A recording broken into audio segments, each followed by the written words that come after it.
अब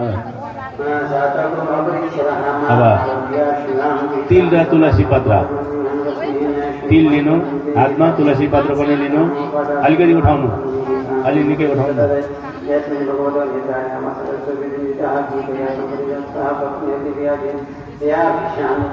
दाहिने हातमा राख्नु, तिल पनि अरू लिइहाल्नु।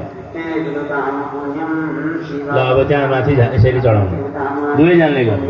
हरि ओम सहस्रशेरिका सहस्राक्ष सहस्रपादा सबो मृगो सर्ववृत्य यतिष्ठसाङ्गुलम्बुरुषं जीवेतकं सर्वजदभूतं जजभाग्नोदावृतशिशानो जे दण्डेनाधिरोहति जेताभानशमहिमादो जायस पुरुषं बादोषा भवद्गुण ततो विघं व्यग्रमत्सासनान्न सलितादिपुरुषो सजातो अतिरिषदवसद्भूमिमधुपुर तस्माद्यज्ञासरभूतसंवृतं पृषदाजं वसुधा चग्निभ्यभ्या नारायणाद्यम्यासे कम यज्ञं वरीकृभ्रूजन् पुरुषं च तमग्रतः तेन देवाय दन्तसादयारिकयसे जद्पुरुषमाकदधाव्यकल्पेन मुखमासीत् किं बाहु किं रूपाधौ सते ब्राह्मणशो मुखमासीत् बहुराजनं कृतं कुरुतद्यद्वशां पद्भ्यां भूमि दृश्यसत्रा तथा लोकाकल्पयज्जत्पुरुषेणाविकादेव यज्ञमय दन्तदेवास्तानि धर्माणि प्रथमान्यासनं तिहनाकं महिमान सचन्द्र जत्रपूर्वे साधया सन्ति देवा।